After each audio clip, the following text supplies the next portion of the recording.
State Historical Society Incorporated. A cultural resource for Iowans since 1971, Humanities Iowa brings humanities programs into the heart of Iowa communities. The humanities are fields of study that help us to discover and remember who we are and how we came to be, as individuals and as part of the world.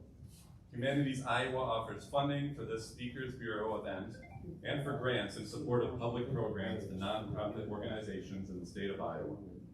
If you haven't already, I have a sign-up sheet in the corner over here. If you put your address, you get the monthly print magazine through Humanities Iowa. If you put your email address, you'll get monthly email updates.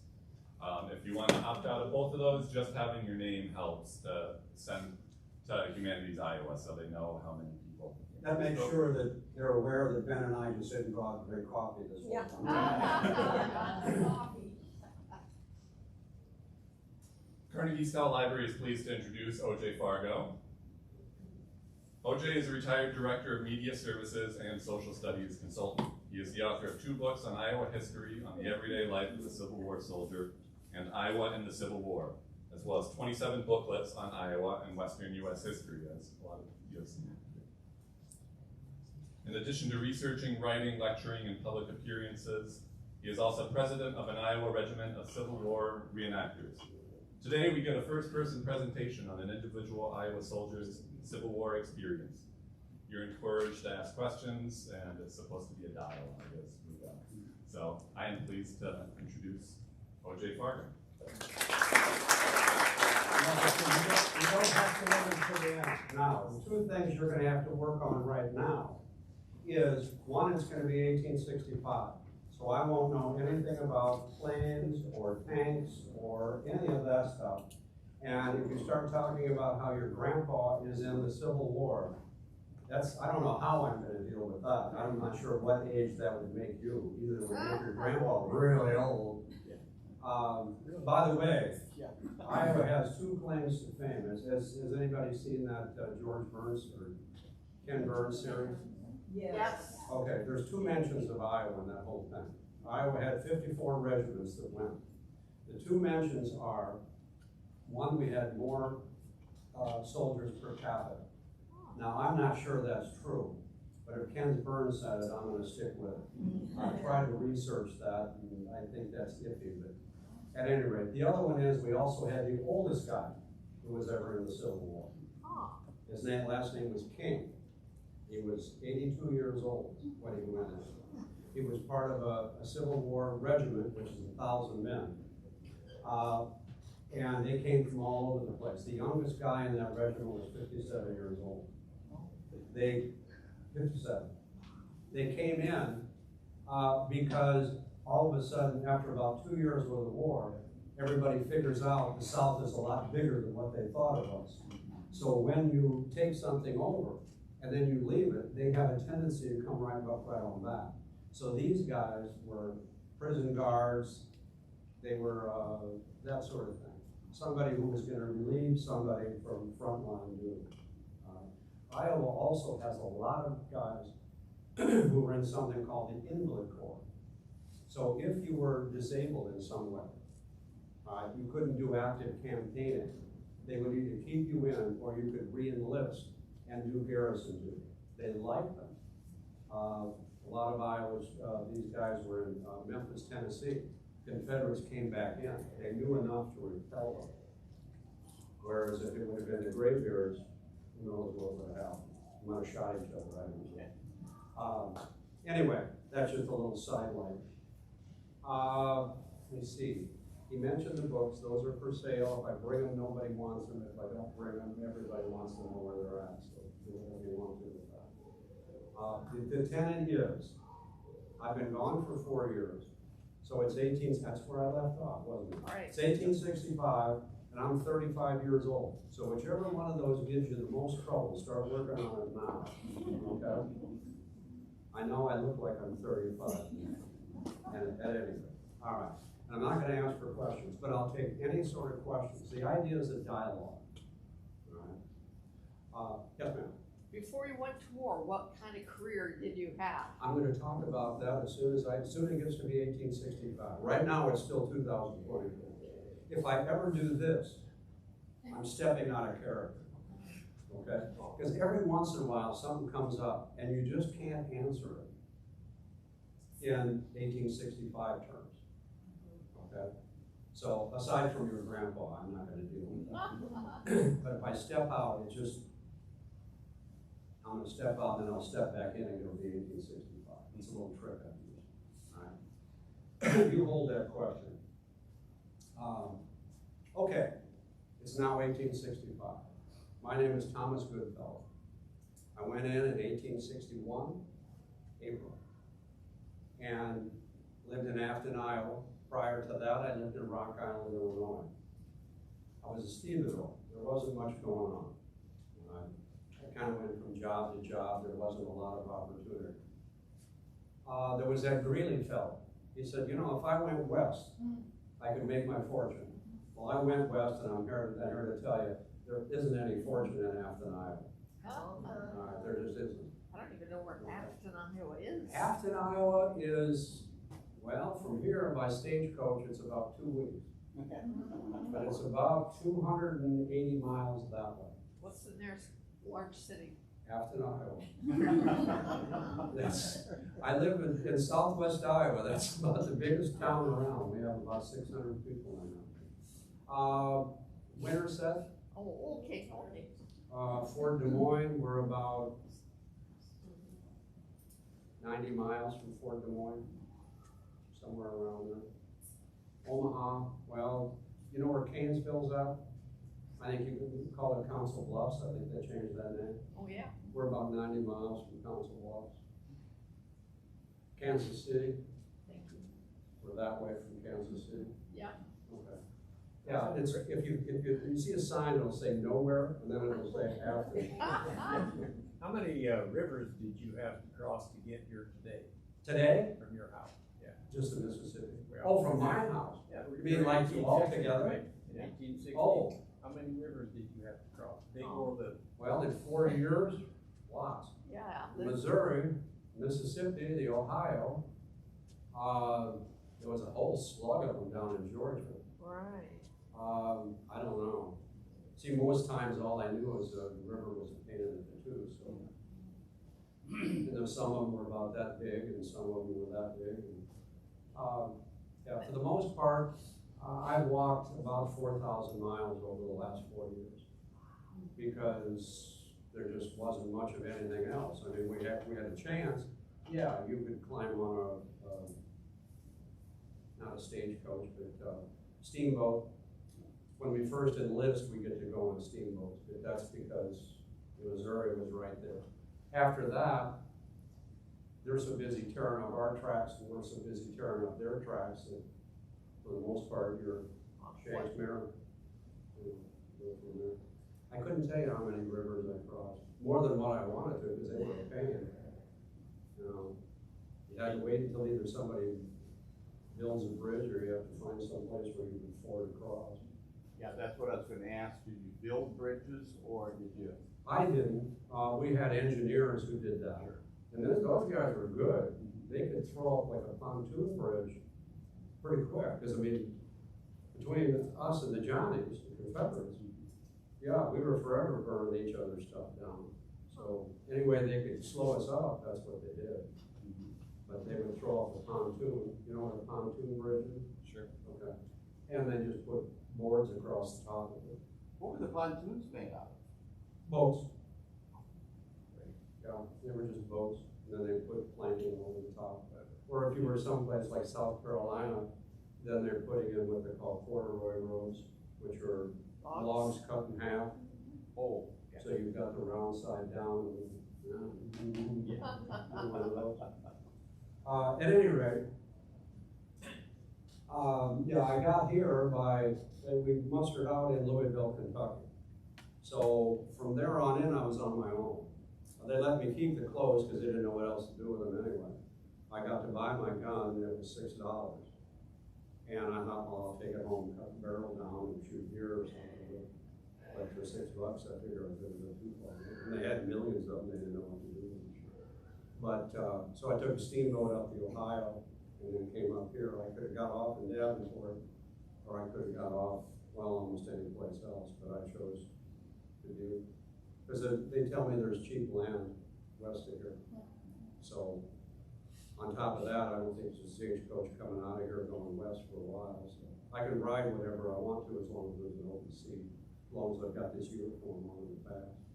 How much would your drumming out pay? When I drummed out, when I mustered out in Louisville, I drew about $300. Because I had bounties coming. I re-enlisted in 1863, so they're not gonna give me. Yeah. I had a state bounty. They wanted me to stay real bad, okay, because they had nobody left back home that was worth a scoop. All right, so that and the way I felt about it, I spent 3 years out here slogging around, and I'm not gonna turn that war over to that McClellan fellow. You know, and all of a sudden I've spent 3 years for no apparent reason. That, and I got to wear special stripes, veteran stripes. They treated me real well. They said I could go home for a month, no matter where we were at. We were in Georgia at the time, and sure enough, that came up. They sent me home, or let me go home for a month. And I had a local bounty, I had a county bounty, I had a state bounty, I had a federal bounty. You know, they were all together, and they were worth about $500. But they're not gonna give it to me up front, because they may never see me again. Yeah. So I was gonna get it, or my family was gonna get it after if I survived the whole thing. What are these bounties you're talking about? Bounty? Every state and then every locality, every county, and every city had to come up with a quota. So if they needed 100,000 men, Iowa had to supply so many, and within Iowa, Union County had to supply so many. Otherwise, they'd have to have a draft. And you didn't want to be a draftee. Everybody thought they were just terrible. We treated them pretty bad, and they deserved it. For the most part, they were pretty bad. You know, they didn't want to go. You had to watch them all the time. A bounty, so they would pay you. It was an incentive to go in. When you're getting 2 or 3 bounties, you only live in one. I got a State. county bounty, I got a state bounty, and by that time, Afton had nobody left, any males. So that was just a little bitty one, but hey, every dollar counts. So does that answer your question? Yeah. Basically, it was an incentive for me to go in. So Well, yeah. it's like our enlistment bonuses today, you know, which are pretty healthy for some people. I don't know, I didn't get any enlistment bonus except for a bounty. Oh, yeah. But if you're talking about a bounty, yeah.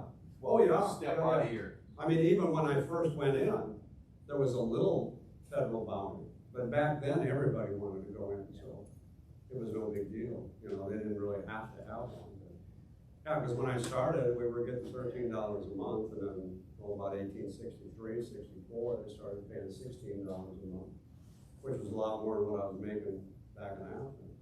They're paying me with chickens and all sorts of stuff back then.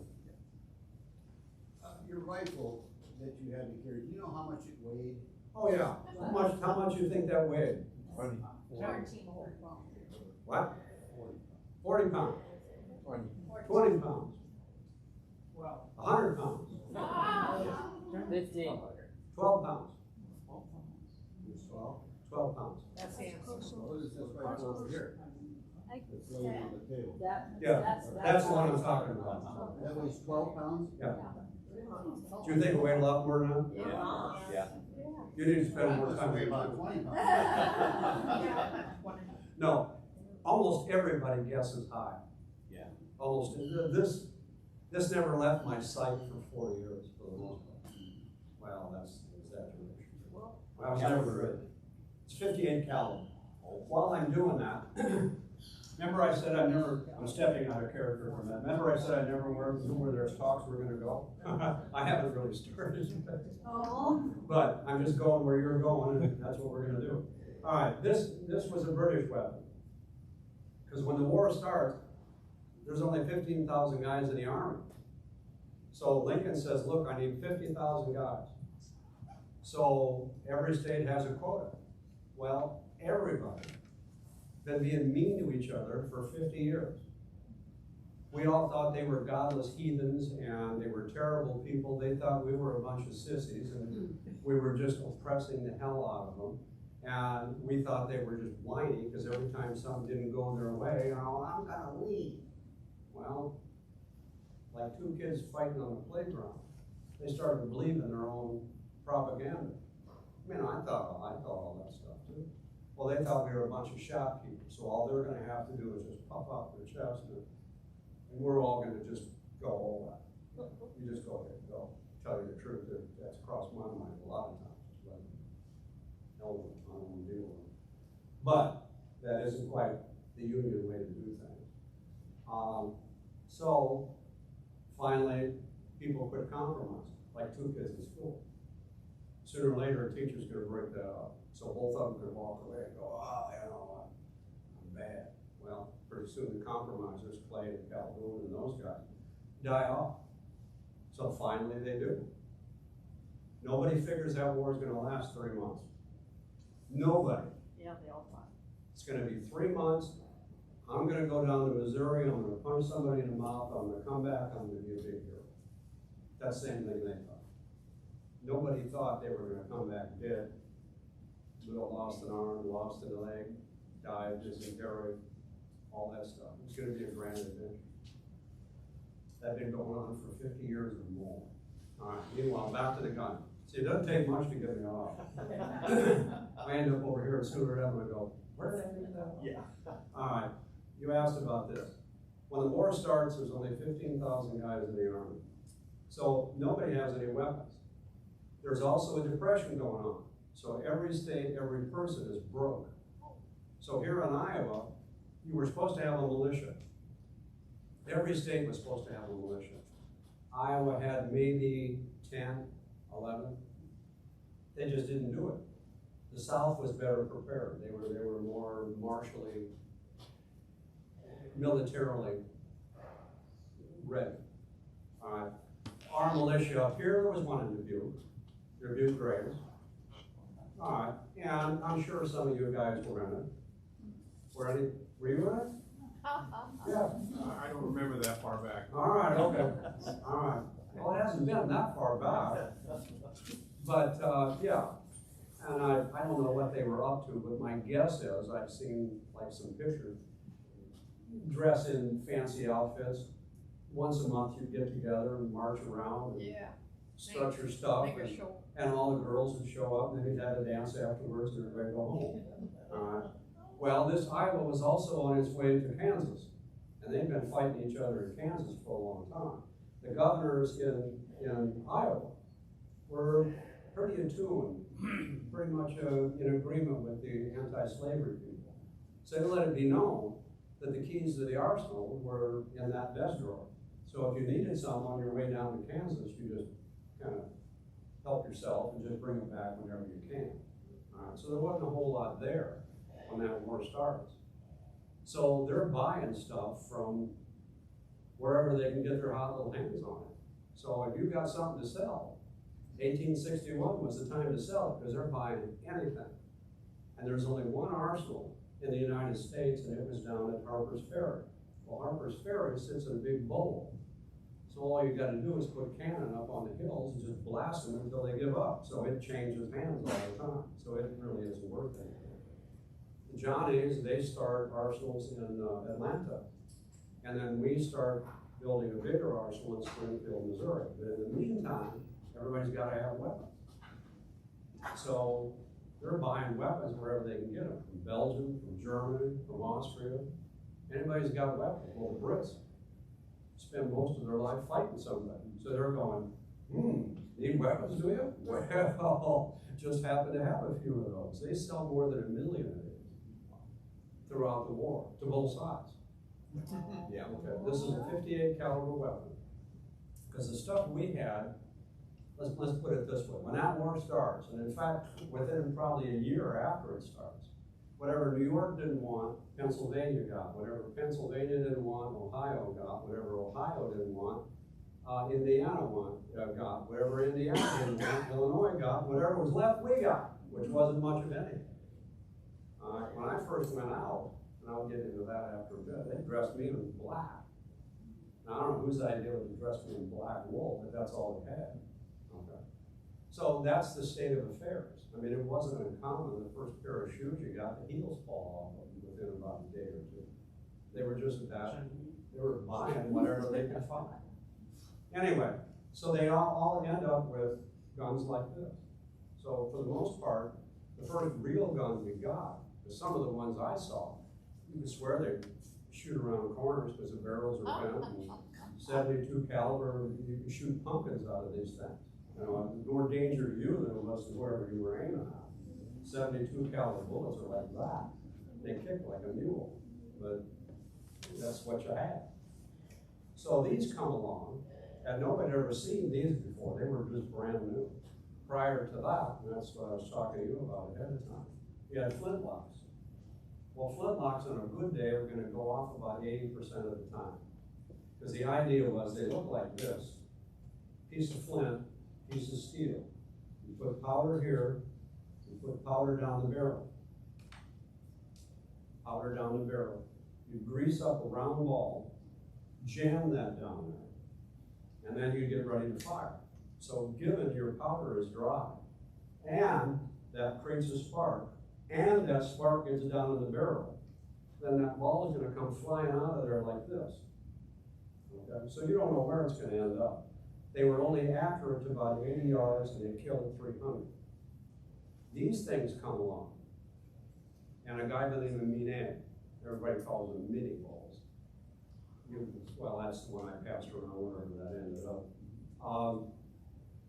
Now, they're accurate at 300 yards, and they'll kill at 800 yards. And they put them in the hands of guys who have never seen one.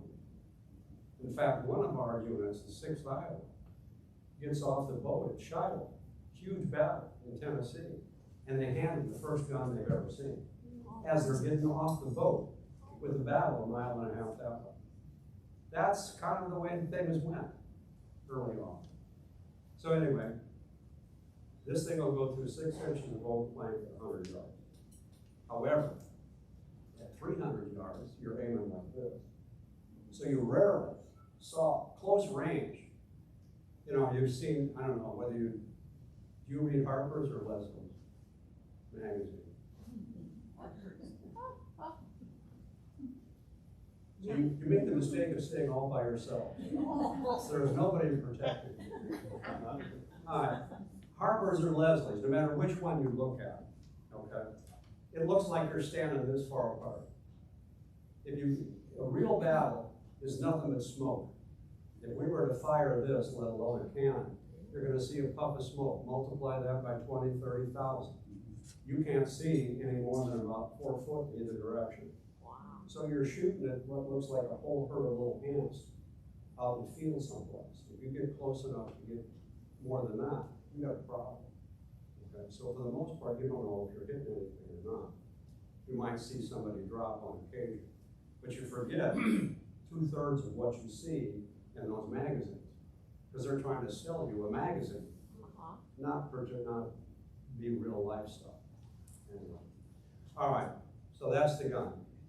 Now back to, yes, sir. How long would it take you to load that? If I had to, I could load this about 3 times a minute, but I wouldn't hit anything. I could just, because what you're doing. Well, there's so much maneuvering to get it ready to go. 9 times.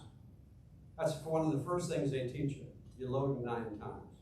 So the first thing you're going to do is pull a cartridge out of here. You're going to tear the top off. You're going to stick it down here. You're going to pull that rammer.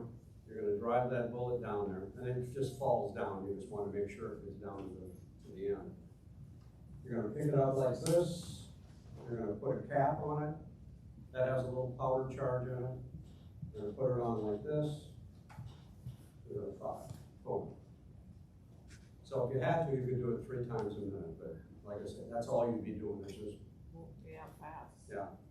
And it wasn't uncommon to have 2, 3 loads in one of these, because you can't hear it. You're with 20,000 other guys. So if it doesn't go off, you just keep building up powder in there. You know, well, after a while, it finally dawns on you that, wait a minute. So you throw that away and grab another one. I thought you said it had a big kick. This one? No, no. That one. The ones we had, the first ones we've had, You couldn't tell if it went off? no. No. Because this is a real slow, heavy bullet. Okay, so, plus, there's 20,000 guys out there wanting to kill you. So I'm not too concerned about my shoulder at that stage of the game. No, very, very little kick. I mean, if we were to go outside and shoot this, yeah, you'd know it. And I could probably feel a bit of a kick, but not much. Are those rifled? Yes. Oh, they are rifled? Yeah, that's the reason they've got the range, because these were the first rifled guns. Prior to that, we'd be using smooth bore. So now it's coming out, it's spinning. In fact, it's the farther it goes down the barrel, the faster it comes out. And now it's going straight instead of like this. What does rifled mean? Rifled means it's got grooves cut in. In the bullet? Yeah, where the bullet ended up. In the barrel. Oh, in the barrel. In the barrel, yeah. Barrel. Bullet's a little bit bigger than Well, normal. rather than pretend like you guys back in the cheap seats can see it. It's got grooves cut in here. So this will shoot out a flame. If you didn't have a bullet in it, it would shoot out a 250-degree flame for about 10 foot. Ooh. All right, so when that goes off, that bullet is going to expand, and it's going to go into those grooves, and it's going to spin. So when it comes out, it's going to spin out the end. So it's going to be very accurate, well, relatively accurate. I have another question. What type of armaments did the South have when this, Like this that. very same thing? They're shooting the same stuff we are. In fact, a lot of this stuff, Buying it. they're picking our stuff up. Sure. So they capture somebody, they're not gonna let them keep their weaponry, they're gonna keep it. We had much better supplies than what they did. So they're sometimes wearing our uniforms, whatever they can get their hot little hands on. You never knew what they were gonna look like, because each state outfitted their own militia. All right, we all looked like we were cut out of a cookie cutter after about 1862. You never knew whether they were gonna show up in gray or butternut or what they were gonna show up in. Couple questions. You mentioned a round ball, and then the one that you passed around has got like a cone. Yeah, cone shape. Are they separate or different types?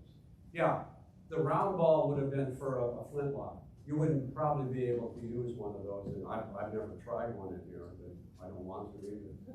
The cylinder, the cone one would be more for For a rifle. for rifle. Yeah, I couldn't shoot, well, I don't think, I could shoot that out of a flintlock. I don't know, I'd be afraid of exploding in the barrel, so if you wanna try it. Were the flintlocks No. rifle? Okay, they No, the flintlock is a smooth barrel, so it's gonna come out like a knuckleball. These are rifled, so when that 250 degrees hit this piece of lead, it's gonna expand it, it's gonna fill that whole bore, and it's gonna spin. It's gonna follow those grooves all the way out. Are those the kind of balls that the shot tower would produce? Yeah, the stuff you would have would be like a round ball. Round Yeah, because the idea was as it came down, it just, that would have been before our time. Do they make the bigger balls too, like for cannons and stuff here? Too? No. Just a rifle. Yeah, if you, well, I'm not sure how exactly they did that, but if you dropped a massive lead down, it's gonna break up. It's not not gonna a stay in. screen. Yeah, no, the cannonballs were cast. They were cast. I had read after a battle, one of those guns had 7 rounds in it because he was so excited that Oh, yeah. he'd load it, and then, did I load it? So you do it all over again. They teach you how to do it nine times, so you're doing it automatically. You're not going, oh, well, I gotta do this, and no, I gotta do that. Everything you did when you were trained, you did automatically. Yeah. You didn't think about it. So if they said left face, yeah, you didn't go. Yeah. It just, you did it over and over and over and over again, and that's the idea. If they gotta explain it to you every time, you're probably dead. Okay. All right. My wife's going, oh, I told you this would happen. I know what I wanted to ask you too. You said that was 58 caliber? Yep. Okay, now, would a 50 bullet, would that fit down there and you could use it, or you say, no, there's just No. no loose there? There were, this one is actually a 5.77. The Springfields, the ones we would have gotten later, are 5.8, 58 caliber. But they fired the exact same shell. See, when the war starts, I mean, there's half a dozen different calibers. So you have to have a half a dozen different kind of bullets, and no, it just wouldn't work. It worked fine as long as you had 15,000 guys. When you've got 100,000, 200,000, 400,000, no, because there we go. Okay, who's got the ones this size? Who's got the ones that size? No, it had to be mass produced. Sure. The only reason we had those really ugly ones is that's all we had. And for the most part, you trained them. A lot of the Iowa troops were trained with wooden stuff because they didn't have anything. We didn't see our first guns until our colonel hijacked some heading towards Missouri. That's the first ones we saw. Could I ask a question too about your shoes? I heard there was not a left or a right, it was just a shoe that you put on, and if, you know, you could flip them around and make a difference. You guys all know, if you're gonna buy, you want a pair of shoes. How are you gonna get a pair of shoes? You're gonna make them yourself. They don't sell them in stores. Okay? It's like if you want a shirt. You have your mother, your aunt, or you go to a tailor or a seamstress and they make you one. Well, that doesn't work when you've got, even like in Iowa, where the first red was 1,000 guys. Okay, so they're cranking this stuff out. So if they're making this size, that's what you get. Okay, and they're not used to making sizes. So if you've got 100 people making blouses like this guy might be making them one way or one size. The next guy might be, they're just sewing away. Okay, so when we get this stuff, they just hand it to you. We're just tickled to have anything. All right, and it looks like this. You go find somebody who's walking around with one that looks like it's got a tent. All right, as an example, the last issue I got, I look like a kangaroo. All right, the only thing that's keeping that down around my knees is braces, suspenders. Yeah, you got a pair of shoes, you got what you got. You swapped around till you got something close. And you waited around in a creek for a while, and sooner or later you just didn't take them off, and it kind of melted to your feet. Same thing with these. But when we went in, daguerreotypes. Have you guys had daguerreotypes? Taking pictures? Here. Images? Yeah, okay. Well, we hadn't. So everybody's going away from home. Oh boy, you know, you gotta have your picture taken. So there's picture artists all over the place. And they issue these uniforms. Well, they say to you, what do you want to look like? Oh, I want to look like a killer, of course. I want to look bad. Well, my uniform looks like I've been sleeping in it. Because I have been sleeping in it. All right? Well, he's got a whole rack of uniforms. So he's got a bunch of stuff. I can play dress up. So yeah, I'm gonna get one so I look like a general, you know, because they can get their own made, custom made. And I want to look good, and I want 2 pistols, and I want a sword, and I want this, and I want that. And I walk out the door, and I start looking like me again. All right? Those pictures you see that we sent home didn't look like us, or at least aside from the face. Yeah. So no, there were no sizes. You got what you got. unless you have a maid, I mean, if you have a lot of money, you could hire a cobbler or somebody like that to do it. Yeah, What was your diet like? What did you eat on a daily basis? what was What my, did you eat? what did I eat? Yeah, what was your diet like? No, I'm gonna do it. All right, see this, I'm gonna step out here. Okay. This is not like your typical audience. You're far more active than almost anybody else I've ever done. So that's why my wife was going, you need to get into the spiel. Okay, I'm going, no, I'm liking doing this. Okay, so I don't know if I'm ever gonna get into the spiel as long as you guys keep doing this. I wanna hear about mama. Because she always tells me, you know, don't ask for questions, you don't know where it's gonna go. All right, I know, I'm just gonna let it roll. Sure. Because as far as I know, we've got this room till 4. What she's looking at too, I've got 280 miles to go home. But I don't care. I don't mind driving at night. So yes, I appreciate it, dear, but I'm gonna let it roll with this group. Do you still live in Afton? Well, I haven't for 4 years, but when I get back, maybe. I don't know. I meant your drive tonight. Oh, yes. His wife lives about 13 miles west of Afton. Yes. Yeah, she lives in a farm about 13 miles away. Well, that's my second wife. The boss? Yeah, well, you know, some you win, some you lose. I just happen to win this one, that's all. You thought I was gonna say just the opposite, didn't you? All right, what was your question? Oh. Diet. Diet, all right. If everybody just stands here and looks at me, I've got kind of a regimen that I go through. This would be part of that regimen, but I'm just gonna go with what we go with. We were supposed to be, I'm back in, by the way.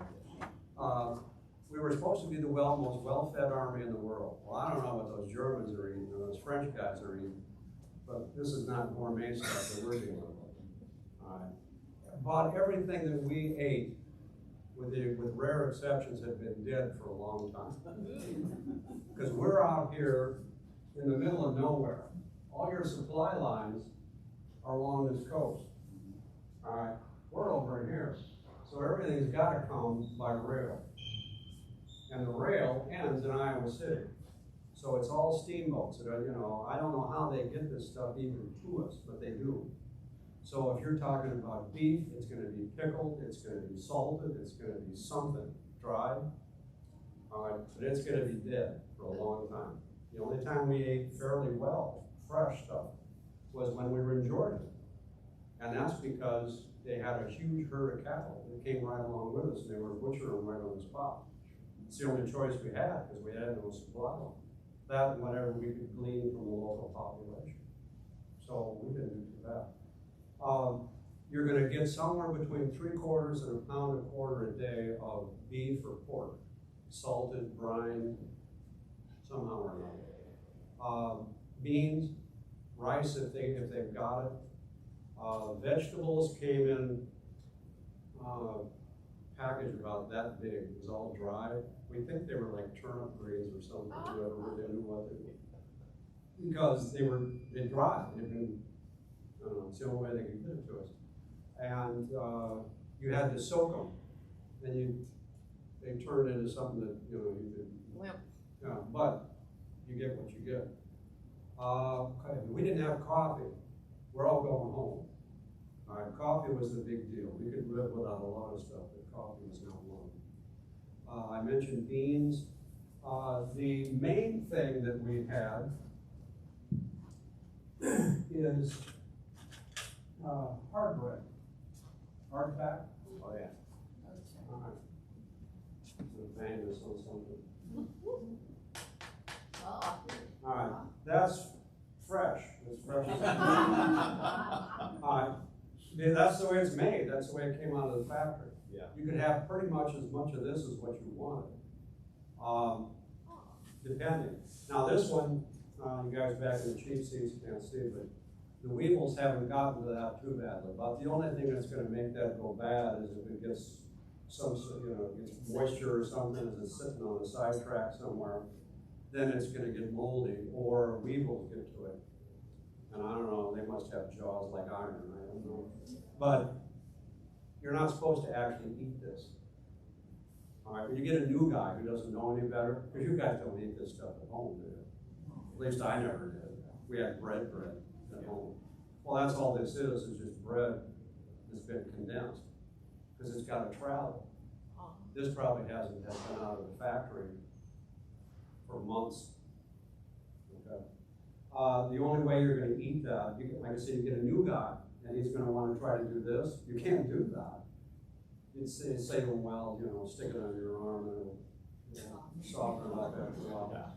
Or you get a cavalry guy, stick it under your saddle, and it'll.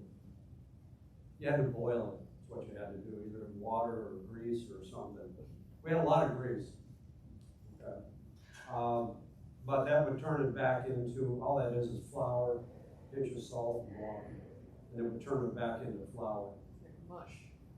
You could, you'd make dumplings out of it. You could wrap it around a bayonet. You could toast it. You could maybe press it, make it into like sort of kind of a bread thing. It was just pretty much a filler. Yeah, you turn it into, it reminds you of mush. So that's what we ate. On occasion, it all depends where you were at. I mean, there were places where you could buy stuff from the locals. Because a lot of the people we saw, the rich people had left. So for the most part, we're just seeing the people who couldn't leave. Either they were poor, or they didn't want to, or a variety of things. So on occasion, you could give them like 5 cents, 10 cents, and they'd feed you. Or you would forage. When we were in Georgia, we did a lot of that. If you needed something, you just took it, you gave them a voucher. That supposedly they could turn back into money later on, but not my problem. Or, you find a pig. Well, if the pig runs from you, it must be a Confederate. So you gotta shoot him. And if he doesn't take the oath, he's gotta be a Confederate, so you gotta shoot him, And plus, if somebody had left, they were obviously afraid of us, which means they would have been Confederates, in which case you do what you do. You didn't mention fruit, but I'm sure you probably found apple trees along the way too, or not? I found apple trees, there were no apples on them, but see, keep in mind, if I'm on a march, first of all, there's probably about 1,000, 2,000 cavalry, all spread out in front of me, and they're feeling around for the enemy. So if there's fruit to be had, they're probably going to find it, okay? I'm with about 20,000 guys. We're in rows of 4, because that's about how wide the road was. So you're in groups of 4 eating dust. It all depends where you're at in that line. And if you go, oh, excuse me, I think I'll just go over here. No, they didn't like that. But no, they did give us, and I knew I forgot something. They gave us vinegar. Why would they give us vinegar? It's healthy. Yep. Why? Because we're gourmets? No. So we could put it on. What? You use it like, Laxative? Oh yeah, I mean, you could use it as kind of a, Against dysentery. disinfectant, you could clean things with it, but that isn't why they did it. Put in your water, you disinfect your water, you mean? No, Or you tell us. scurvy. It's the only thing even resembling fresh fruit or vegetables we're gonna find. Okay? So it prevented our teeth from falling out is what it amounts to. Okay? Vinegar? Yeah, vinegar. Scurvy is going to be caused either by the lack of fruit or vegetables. Okay, the vegetables we got pretty much were gone. Most of their nutrients had already gone. And fresh fruits was just impossible. Like I said, it would have been a nice idea. It didn't cross our mind. You just never had the opportunity to do it for a variety of reasons. Okay? 20,000 guys in a crack. That's our problem. No matter where you're at, you're always competing for something. Speaking of water, did you just carry a bottle in? There probably wasn't any GI issued canteens. Oh yeah, one like that. It's about a quart and a half. You got water wherever you could get it.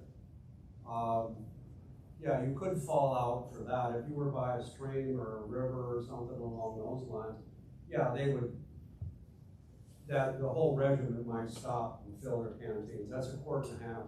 If we're on a march in summertime, you're gonna go through about 4 of those in a day.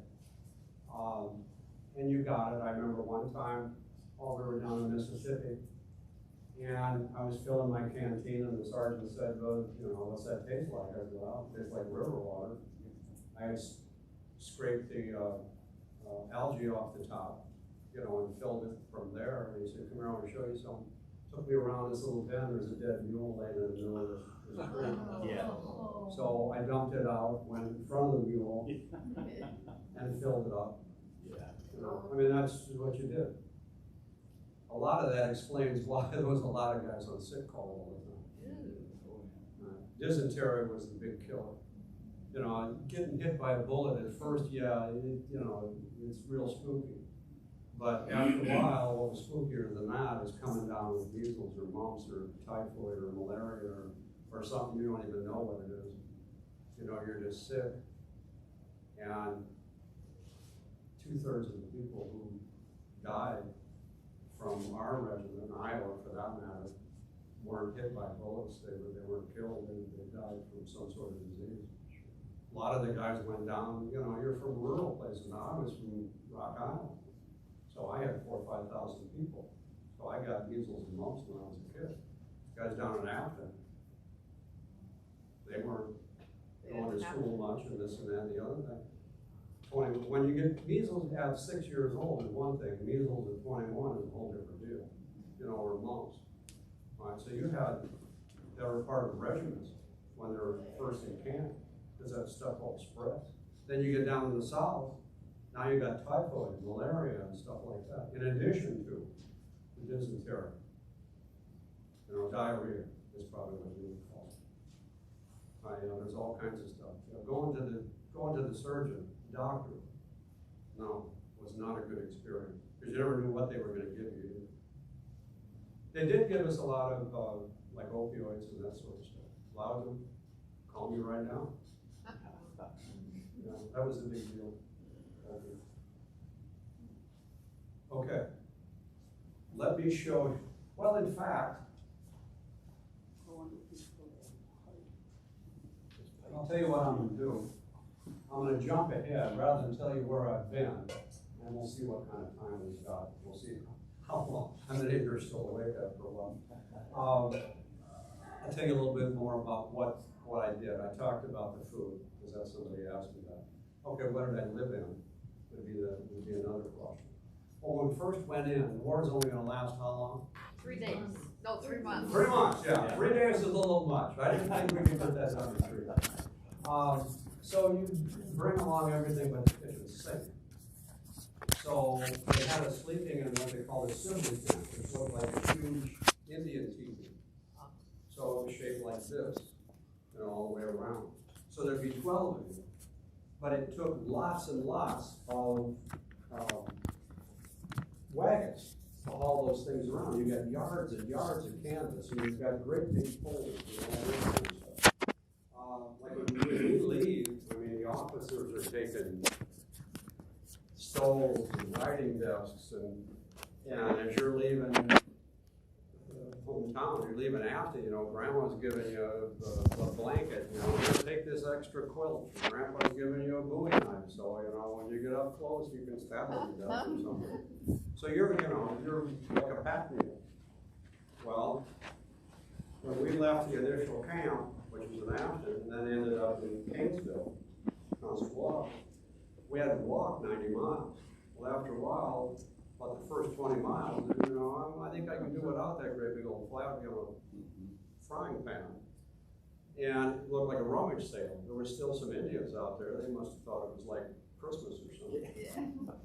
Because you're just flipping stuff off. Throughout the whole war, you spend most of the time throwing stuff away. So you're down to just lean stuff. Because we, like I said, we walked a long ways. So even like coats, you know, everybody thought, we're going south, you really won't need an overcoat. Yeah, well, I'm here to tell you, it gets cold down south too. And I didn't know if I was gonna survive any of that either. I'm not being cold and wet, and I was cold and wet a lot. Then even, there was just too much of stuff you had to carry. So then they put us in something called an A-frame tent, which just two great big pieces of canvas, hole on either end, hole down the middle, and 6 to 8 of us would sleep in one of those. So you'd sleep like spoons. All right, one guy rolled over, you all rolled over, which made for some interesting conversations, like 2 o'clock in the morning, somebody steps on your face on the way out. Yeah, well, even that they thought after a while was too much, because you had to have upright poles and that sort of thing. So they just gave us a piece of canvas each, about like this, quite about like that, and it was like 3 foot by 2.5, something like that.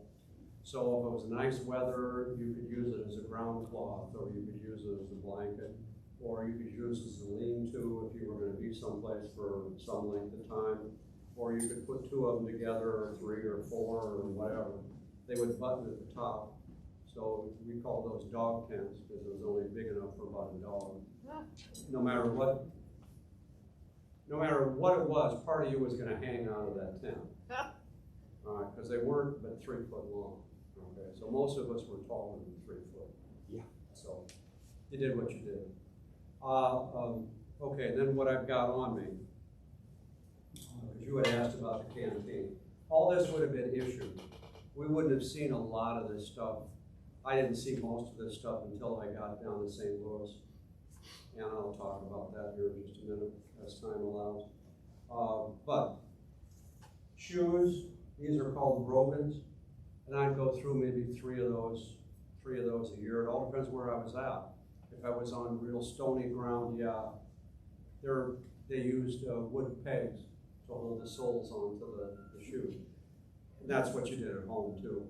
But that works unless they were shoddy. Like I say, at first, if they made them badly, that's going to separate. You never knew what you were going to get. Well, these have been around for a while, so they've really refined what they buy anymore. You get up in the morning and there's dew on the ground. It expands those wooden pegs, so you don't have any real problem with separating the upper, separating from the soles and that sort of thing. Why would I have a horseshoe? Oh, a horseshoe. For where? Does that look like a mule? No. For where? On your heel? That's right. That's absolutely correct.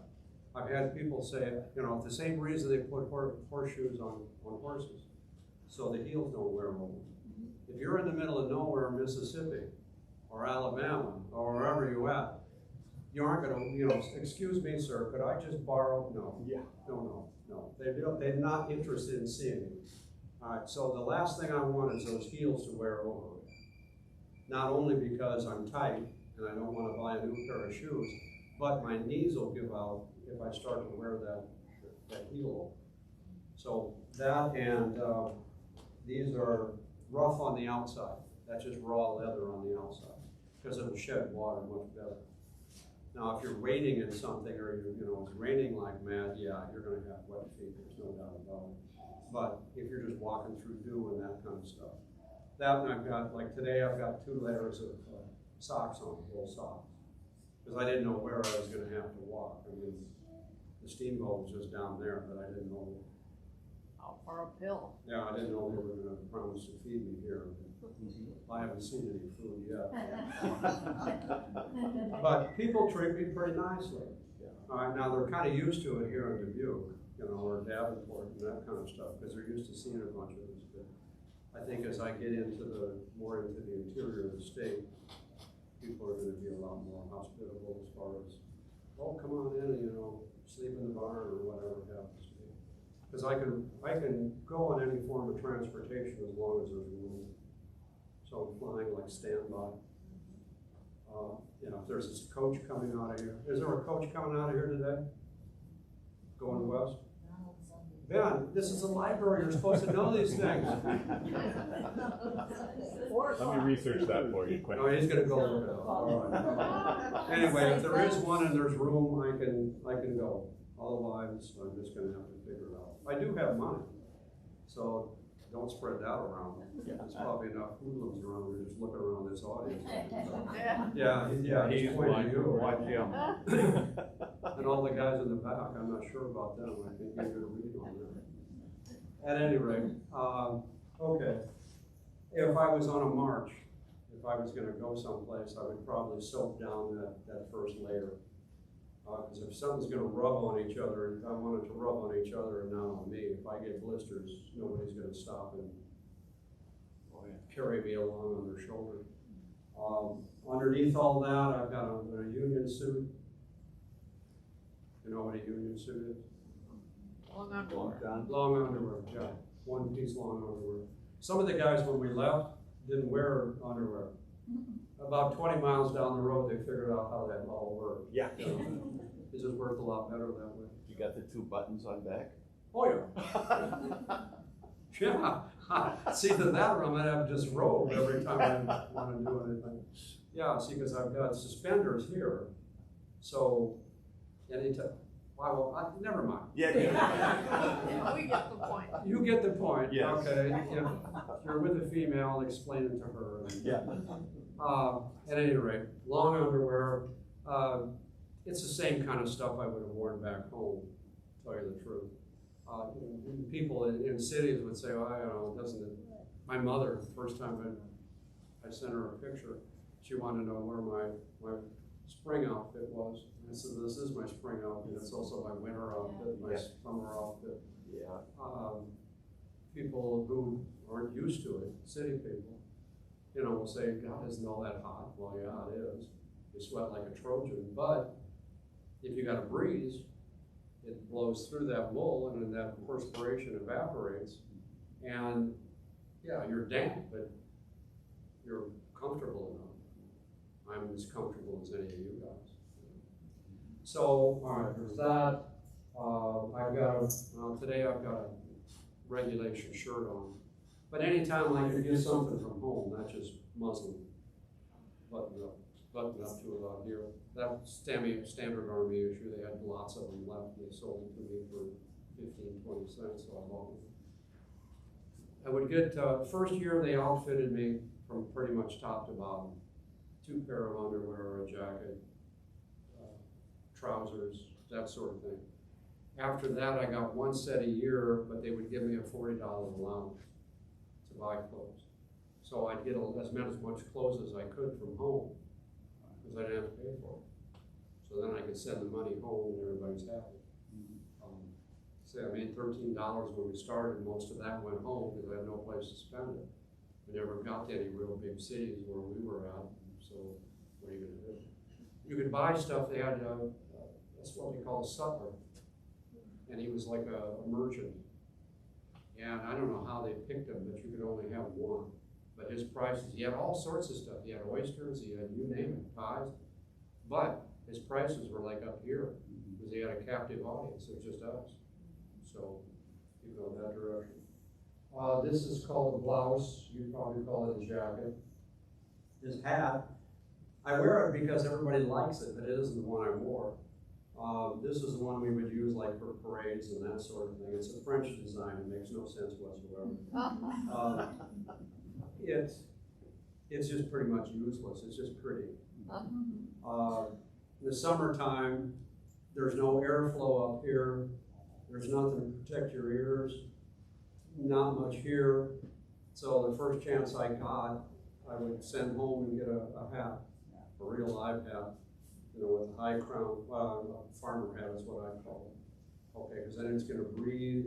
If it's cold out, I can pull the ear flaps down. If it's gonna rain, it's not gonna run down my back, or not down my collar, it's gonna run down my back. So you keep this around in case some general shows up and wants you to look pretty. Yeah. How did you send your money home? Yeah. Mail, generally, either mail or somebody who was going back. See, because we started off, in camp, we started off with 1,000 men. Disease and stuff, you hardly ever had a full regiment. And they were always trying to recruit. A regiment was 1,000 men, that's what we started off with. Altogether, we rotated through about 1,500, 1,600. People would, either enlistments would be up, they'd get sick, a variety of things. So that there was always somebody going back home to recruit, or like a chaplain might go home because they weren't regulation army. So you'd send it with them, or you'd send it to the mail. If you had somebody you could trust who was going back home, or somebody was going home with a furlough, you'd give it to them, because we knew everybody. We went in, I knew everybody in my 100-man company. I lived with them for quite a while. Would it ever get there by mail? Oh, yeah. Yeah, we didn't have many problems. Mail would take about 10 days. It all depends where we were at. If we were someplace where we were going to be for a while, they knew where to find us. It eventually would get there. But like when we were in Georgia or northern Alabama or someplace like that, yeah, it had to find us. I'd hand it to somebody, an adjutant, like in camp. He'd hand it to somebody else. I don't know how it got there, but eventually it would get into the Postal Service and it would come back. It took about 10 days either way. I never traced it, but yeah. We never had too many problems. They were real careful about that. See, when I was out in the field, if everything was okay back home, I felt okay in the field. If I'd start to get stuff back home, you know, things are going to hell, I'm not nearly as interested in what's going on here as I am what's going on there. Like when we were in Georgia, that's what was going on. All the Georgia troops were over in the Carolinas. So we're pretty much messing up Georgia as we're going through it. We burned Atlanta. Well, between us and the Johnnies, we took turns burning Atlanta. But, so they're getting stuff back home. You know, how terrible things are. Well, all of a sudden they're going, wait a minute, I'm over here defending the Carolinas, and Elsie Mae is back home. You know, we had about the same desertion rate that they did. We just don't talk about it as much. What rules, I'm sorry, were there rules like, say you come across a dead soldier from the other side, or that ladies had very nice bunch of boots there and a few other things? We never had to do that much. If I would pick up a pair of boots from a Johnny, I'd have to be pretty desperate, because they were picking our stuff up. So we always had better equipment than what they did. Now, you aren't going to find a dead body. Now, keep in mind, you're always traveling on a herd of, on a minimum, 2,000 to 3,000 guys. So, I mean, unless you're just in the heat of combat, you're not going to see dead bodies and that sort of thing. But could we do that? Maybe. A lot of what you see, you know, it shows guys looks like they're looting bodies. Yeah. They're not looting bodies for the most part. They're trying to find somebody they know who didn't come back that day. Because dying at, there's something we call the good death. You guys all know what I'm talking about with that. You're born surrounded by your family. You live surrounded by your family. When you die, you're surrounded by your family. I'm in Georgia now. No family in Georgia. Okay? That's spooky. That's really spooky. And when I went in with everybody in my community. Everybody came from Afton, or at least close to it. So you'd say to them, look, if I don't come back, you got to tell the people back home what happened. All right, so if you could, and all of a sudden you don't show up, I'm going to try to go out and look for you, if they'll let me. Okay? Yeah, we could pick stuff up, but there wasn't much opportunity. You'd have to go back in the middle of a battlefield with corpses all over the place. You have to be pretty desperate to do that. If we were going to confiscate equipment and that sort of thing, get them from prisoners. 1, they aren't dead. 2, they don't smell. 3, nobody's going to make me bury them. okay? So yeah, if I capture you, and I like those shoes, you're mine. What was kind of the income at that time? It sounds like you being in the Army getting like $13 a month, you know, roughly 200 or $150 a month. Are you making $1,800 a year, or are you? Well, from my standpoint, I was teaching school in the summer, or in the winter time. I was clerking or whatever I had to do in the summertime, or, wait a minute. The winter time I'm teaching school, because all the big boys came in. So they had to have some muscle and corral. Summertime, yeah, I'm clerking or I'm doing whatever. A lot of times, nobody's paying. I'm out in the middle of nowhere. There's not a lot of hard cash out there. You know, there's not a lot of coin. So they're paying me in chickens, or they're doing something for me. They're doing some kind of work or whatever it happens to be. So $13 a month, hard money, not bad. Okay, I'm gonna step out of character. The exchange rate would be about $1 modern money for $1 back then, 40 to 1. 40. Okay, so $13 wouldn't have been a lot of money, but I also didn't have to worry about clothing. I didn't have to worry about what I ate. All that was taken care of. So it was easily as much money as I was making back home. Okay. All right. All right, well, let me talk a little bit about, we'll see where we're at. Now I think I'm going to talk about recruiting and that sort of thing. So how did I get here? I just one question about you, Jennifer. Did you have one of those special buttons that opened up and had your picture of your sweetheart in it? My sweetheart or my wife? Oh, you needed two. Oh, I didn't say that. I just asked. No, I didn't.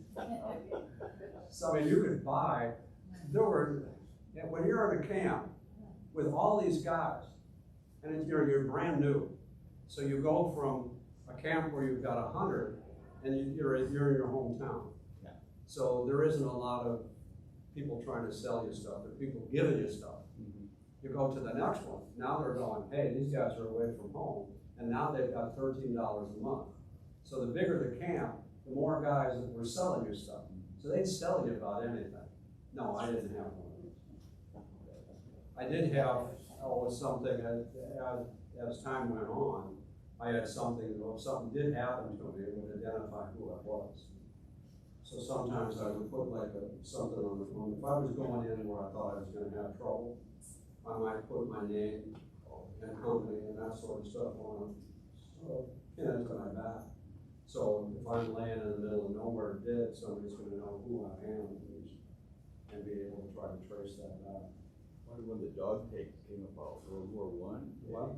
The dog tags that we had over in Vietnam, well, in regular Army. So when they. Well, we had something like that. Like I say, you could buy anything. I mean, some of the guys, they tried to sell me when I first went in a vest, metal vest, supposed to stop a bullet. Yeah. Well, some of the guys did buy those until they finally figured out they weighed about 14 pounds. And they had to carry it. And then, well, it's probably better to be shot than carry this thing around for the next. So everybody assumed you were fighting all the time. Even when we were in Georgia, and there was a battle about every 3-4 days, you were only in combat maybe 10% of that. What were some of the names of the battles you were involved Key Ridge, a lot of you probably never heard of. The big ones were Key Ridge, Helena, Fort Hindeman, Vicksburg, Chattanooga, Lookout Mountain, Missionary Ridge, Atlanta, Reseca, when we were after Vicksburg, Big Black River, Champions Hill, Jackson, Charleston, Savannah, Atlanta. You want me to go on? No. Yeah. A lot. And those are the pictures that we saw coming back home in the, that we put in Harper's. Maybe. That was, Good artist. that's something that bothered us, not just me. Okay? You're looking at this map here. Washington DC is up here. Richmond, Virginia is about here. Okay? Yeah. The idea was, when that war starts, if one could take the other one's capital, that was gonna end it. Does anybody know how that was totally untrue? But, okay, but that's what everybody thought. Because we never fought a big war over here. Yeah. All right, so if we would have taken Mexico City, yeah, that war was probably over, but that was old stuff. Does anybody know how far it is from Washington to Richmond? Does anybody want to guess how far it is? 20 miles, 30 90 miles. That's absolutely correct. How did you know that? Just blind luck. No, I think I read it. Even a blind monkey can get a banana every now and again. Yeah. Anyway, yes. All right, so all the boys up here, if you're reading Harper's or Leslie, who do you read about all the time? All these guys. Yeah. You know, and for the most part, we read about them because they're losing battles right and left. Fredericksburg, Antietam, you know, I mean, just Bull Run, just go on and on and on. Okay, it took them 4 years to go 90 miles. 4 years. 4 years, yep. They fought all over and through here. We, on the other hand, started off up here in Iowa. First battle I was in Pea Ridge right here. We took out Arkansas, a little bit of Texas, a little bit of Louisiana. A lot of it was already taken by the time we got there. Mississippi, Alabama, Georgia, some of Tennessee, a little bit of Florida, both Carolinas, and we met them right back up here. Now, who do you think won that war? If we would have done the same thing those guys did, we'd be still over here someplace. All right? Who gets their picture in the paper every darn time? The boys in the East. They got a lot better publicists than what we do. Because I used to get stuff back home. So when are they going to talk about you? The biggest battle we have, the most important one we have, as Iowa troops, was in Vicksburg. And it happened on the 4th of July, 1863. You know what else happened on the 4th of July, 1863? Gettysburg. Gettysburg. Does anybody remember Vicksburg? Yeah. No. All we did was cut the Confederacy in half. Yeah.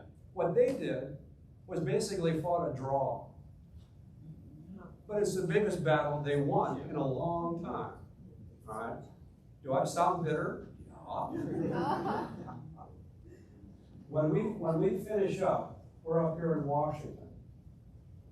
In fact, we hear when Lee surrendered at Appomattox. Oh boy, you know, cannons are going off, the war is over, Lee surrendered. The war is over, why am I looking down the barrel of 20,000 guys over here in North Carolina who all want to shoot me? Why don't you come down here and explain to them how the war is over? They don't think it is. When Lee surrenders, there's still 5 other Confederate armies out here. And we're facing one in North Carolina. It takes us another 4 weeks to take out that last big army. And the war still wasn't over then, but it might as well have been. These guys, the rest of these guys figure there's no hope. They just take turns surrendering. Anyway, as we're up here, they're going to march us down Main Street, down Pennsylvania Avenue. So they gather everybody they can get their hot little hands on. All right, who gets to go first, do you think? Eastern guys. The boys of the East, sure. Yeah. And their supply lines, our supply lines stretch like in through here. Yeah. Their supply lines stretch from there. Okay, so they look pretty. Yeah. All right? We don't. We've been out slogging You're in rags. through these swamps down here in South Carolina, or in North Carolina. While they're all old, you know, having their big celebrations because now there's no army facing them. We're still slogging through this stuff. So obviously, we're not happy about this. But General Sherman, who was our general at that time, he knows what's going on. He said, what we're going to do is we're going to out-soldier them. So we did. Even though we looked like we've been sleeping in these clothes and living in these clothes, we did. They said we looked like lean wolves. We thought that was okay. We weren't pretty, but by God, we were lean wolves. Yeah. somebody knew what we were up to out there. All right. So like I say, if I sound bitter, yeah, I am. My mother kept saying, well, when are you gonna talk about Iowa and Harper's? I don't know when they're gonna talk about Iowa. I'm too busy slogging through all this stuff down here. I don't know when that's gonna happen. And it's not something that, I don't think I'm gonna get my picture in Harper's, so just get over that. But you made it back. I made it back. Yeah, that's, You're in General Grant territory here, did you know him? well, he never asked me to tea. He was our commander. You wanna have tea. Yeah. Yeah, well, he didn't drink a lot of tea, I don't think. Yeah. No, he left us when we were up here in Chattanooga. He was our general clear in through here. Well, he was like up here, and then there was one You below get to him. vote for him to be president. Yeah. From Chattanooga on, then we had Sherman was our lead general. Because they promoted Grant to go over here and try to get these guys to move beyond the snail's pace. But yeah. I saw Sherman once, but he didn't seem to recognize me.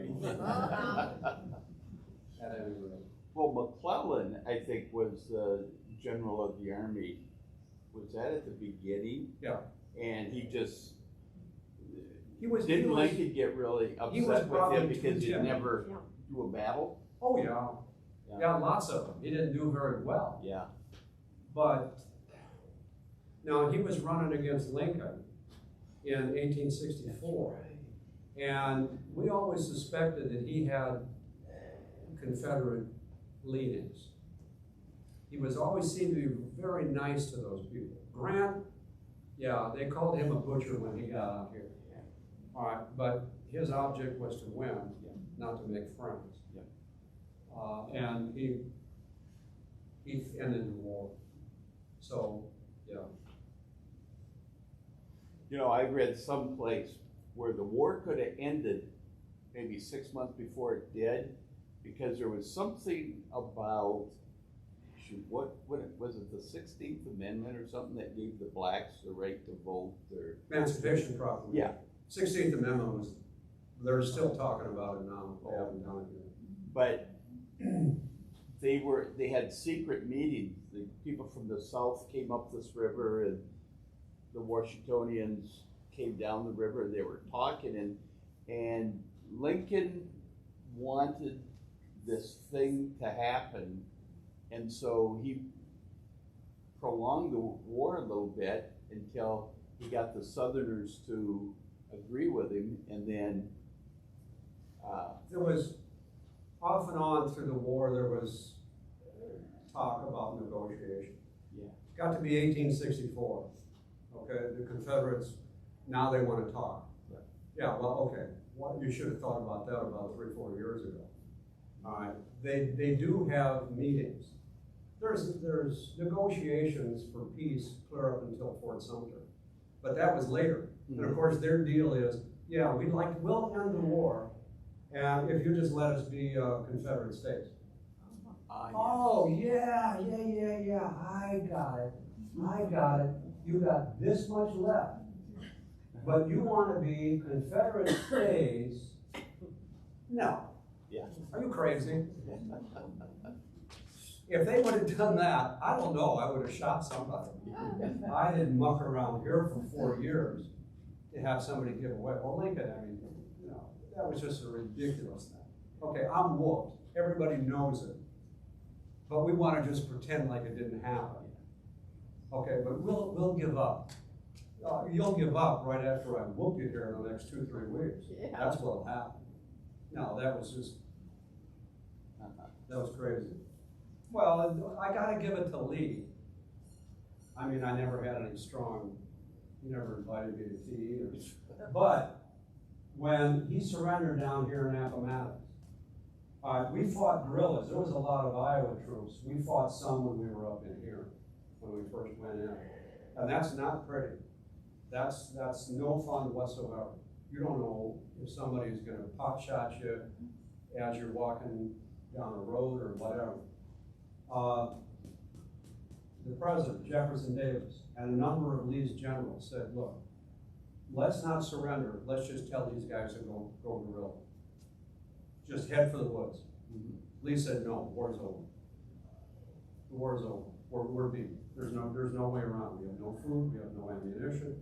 We're huge desertion rates. There's only 20,000 of us left. No, we're not going to do that. You had enough problems doing what we did. You go guerrilla, I'd be out here for the next 5 years. And that probably still wouldn't have done. He said, no monuments, no nothing, we're done. That I had to respect. If they would have done that other, no. I didn't know for that. Fighting regular people, let alone pop shot at some folks. All right. Yes, ma'am. You enlisted and entered the war in 1861. You said you re-enlisted in 63. So you were in the war the entire time. And is that typical for most soldiers? It would have been typical for about half of us. Well, yes and no. In Iowa, they started enlisting. The first regiment went in April of 61. We didn't go in until August because it was only going to last 3 months, so it just keeps building and building, and all of a sudden, whoop, we got to have more, we got to have more, they got to have more. For the most part, Iowa stopped enlisting troops about 1863. It was pretty well drained. There wasn't a whole lot left. There was a number of, they tried like 100-day regiments. You got up to about the 36th or 37th Iowa. It went clear up to 45. But they're just kind of piecemealing the rest of these guys in. They might have been there for a year, maybe something like that. Did that answer your question? No. I don't remember what your question was. But you were in those. I was in for 4. I enlisted for 3. Because when the war starts, they're enlisting people for just 3 months. The first Iowa only goes in for 3 months. And that happens for the next year or so.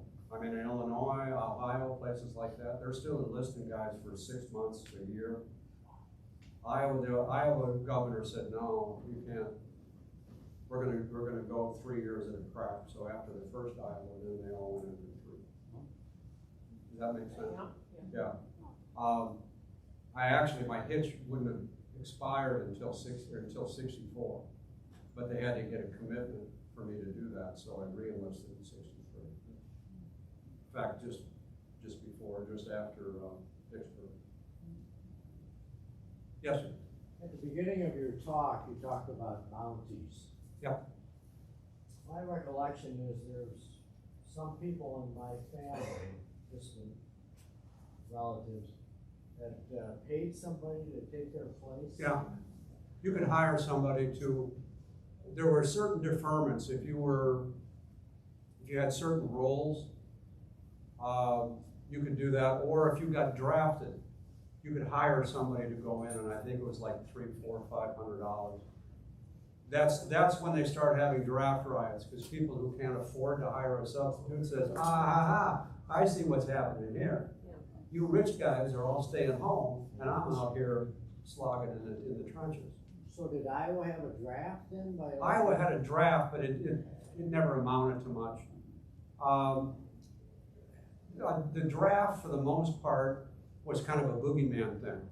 If you were drafted, that was a pretty big disgrace. If you had to go.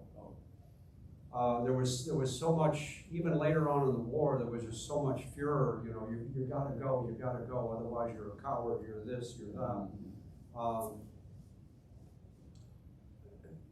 If I'm not mistaken, there were maybe 100 guys got drafted out of Iowa. Because if your draft number would come up, you were probably gonna go, oh, I'm gonna enlist. Because you didn't want to be labeled a draftee.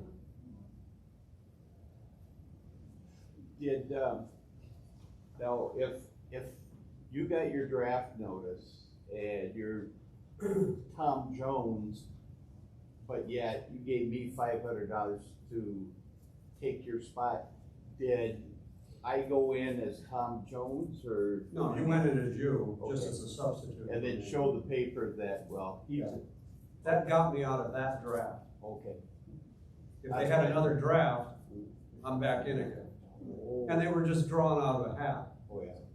So in a given locale, say here in Dubuque, you would have a quota, say you needed 100 men during this draft, okay? They would just, everybody who was on the voter rolls, or anybody they could find, would go into a big hopper. So then somebody would draw the name out, and okay, you're gonna go. Yeah. What inspired you to join up in the first place? Was it the fear that you were going to be labeled, or did you? Oh, money? Yeah. Only money? Okay. Yeah. I wasn't making any money. It's only gonna last 3 months. I'm gonna go to Missouri, I'm gonna mess around in Missouri for a while, they're gonna pay me $13 a month, they're gonna give me a set of clothes, that's gonna play big, I'm gonna be a big hero, they're gonna feed me. Yeah. To a lesser extent, yeah. I'm gonna go down and punch somebody in the mouth just because they were such pains in the butts. But yeah, money was my big motive. I'm 35 years old, for God's sake. What was your The young guys, oh boy, you know, if nothing else, you know, you're 18, 19 years old, and you got a fancy set of clothes, and you're a big hero. Yeah, you're probably gonna have a girlfriend or two. That helped. You're not mentioning patriotism or slavery. So what were your thoughts on slavery? My thoughts? You don't steal my mule, I won't steal your slave. Was that peculiar institution? Okay, I didn't think it was a good idea. I wouldn't condone it.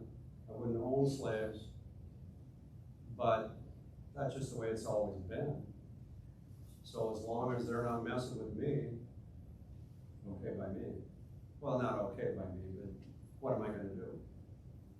You know, that was the general sentiment.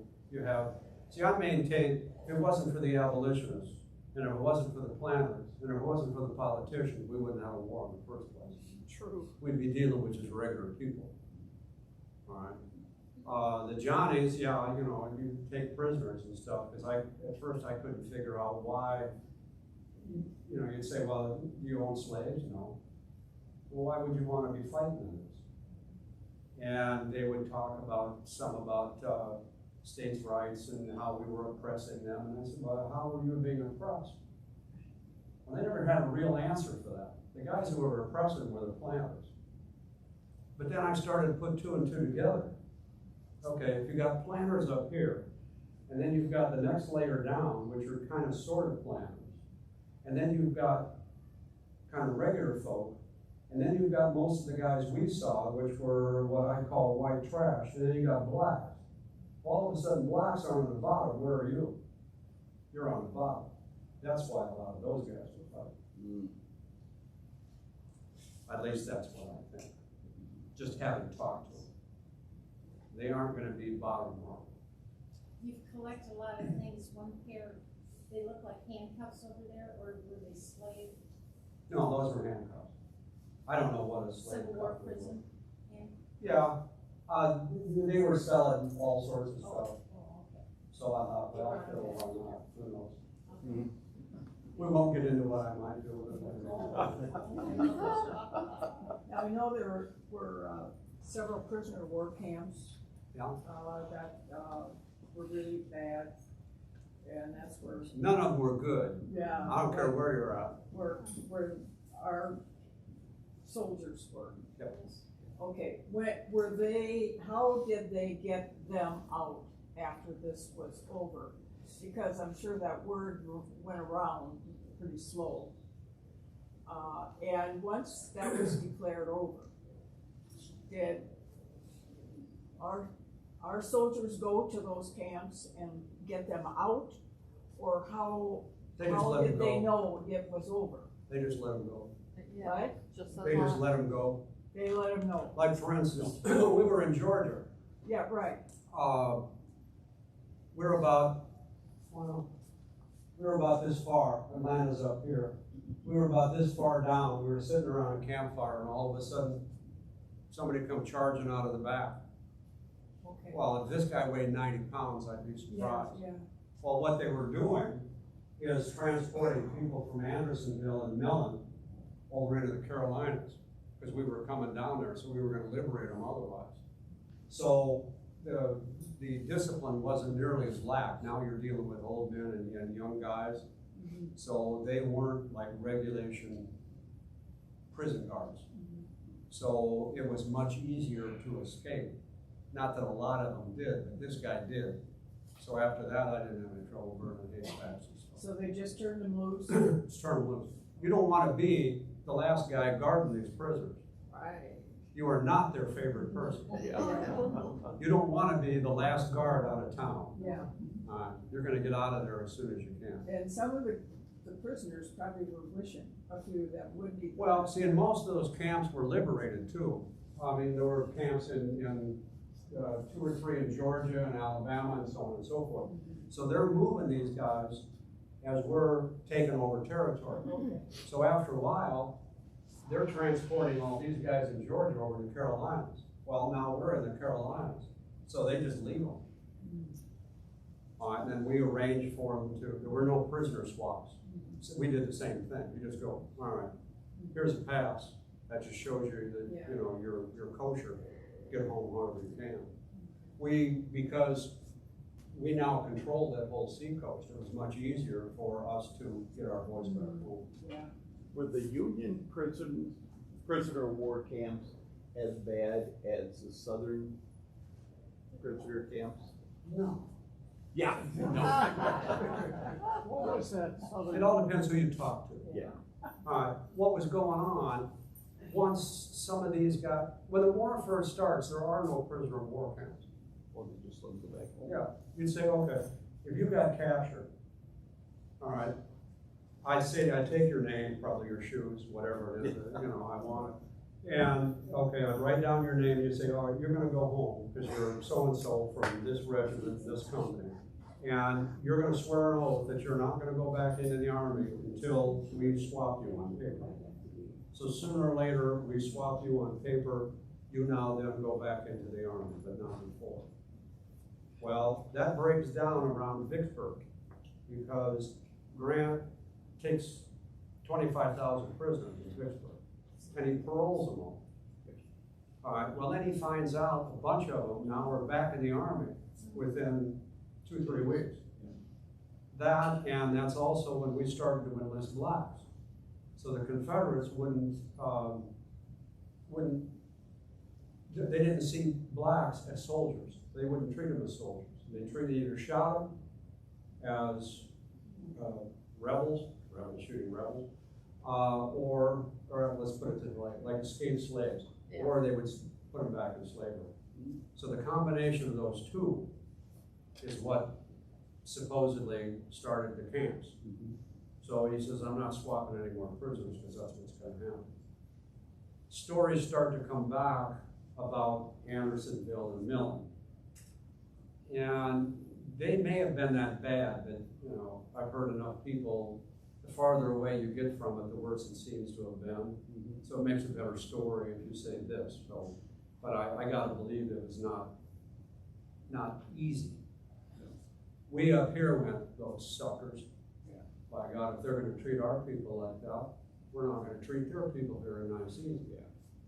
By the same token, like for instance, you got one down in Rock Island. That was a prison camp. A lot of people called that the Andersonville of the North. It all depends who you're talking to. Sure. You get those southern boys, I mean, they're like from Louisiana or something like that, when we're taking prisoners down here, that's pretty mellow stuff. Okay, when you're bringing them back up here, that's a long way. Yeah, a long way. All right, and you're putting them in clapboard barracks. So you've got 1-inch pine, that's what the things are made of. Those guys are dropping like flies. Plus, they're all in one, like when we're in camp. One guy gets smallpox, it's just gonna keep on going. Malaria, typhoid, dysentery, all that stuff. Yeah, I mean, it isn't because you're shooting them. It's because they're dying of disease as much as anything else. We're feeding them probably better than what they were Confederates were, because we had more to feed them with. The Johnnies that we captured, it wasn't uncommon for them to go without food for a couple of days.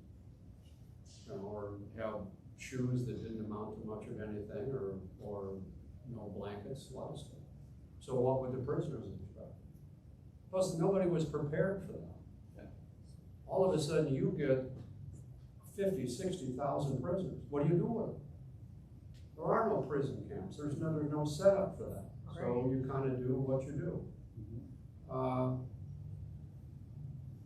And there are nasty people on both sides. You know, if you've been fighting these guys, well, like the Graybeards were guards at Rock Island. Okay, they've never been in combat. So all they know is the stories they've heard about how nasty these guys are to our guys, and how nasty they are when they're in the field. They're doing this. I mean, there's all sorts of stories about eating babies and who knows, all sorts of stuff. Okay, so they're not going to be especially considerate for these people. Somebody who's been in combat and is now guarding prisoners has a higher regard for those prisoners than somebody else does, who doesn't respect them at all, because they've never seen them. They don't know them. All they know is the propaganda that they've heard, and they're all terrible, terrible people. Okay. I know better. I was across from them. I understand how they were. They weren't a whole lot different than me. Okay, I'm going to treat them with more respect than some gay who's off the street. So, you know, Elaine's been giving me the high sign for who knows how long, and I've been ignoring her for how long. I really appreciate this group. All right. Just because I've had so much fun messing with your questions and this sort of stuff. If you would have been in Cedar Rapids with me yesterday, you would have heard a whole different presentation, because they weren't as animated as what you were. Yeah. Okay, I would have kind of lockstep through my enlistment and so on and so forth. But maybe I can come back. Yeah, I don't know. Talk to Ben. I don't know whether he's up for second chances or not. Can you tell just a little bit about your homecoming, how you got back home? How I got back home? Private Goodfellow, you want to dismiss anyone that may need to leave? Yeah, if somebody needs to leave or wants to leave, go ahead. You're being very polite. Yeah. And you aren't going to hurt my feelings at all. We'll be around here. What? What? Are they okay to look at the stuff? Oh, yeah. Go ahead and mess with that stuff. In fact, if you want to play dress up, did you bring a camera? Yeah. I've got a couple of extra uniforms up here. So I think my other young'un escaped. Yeah. Okay, what was your question? I just wondered how you ended the war and got home. Oh, they took me from Washington, D.C. on a steamboat to Louisville, Kentucky.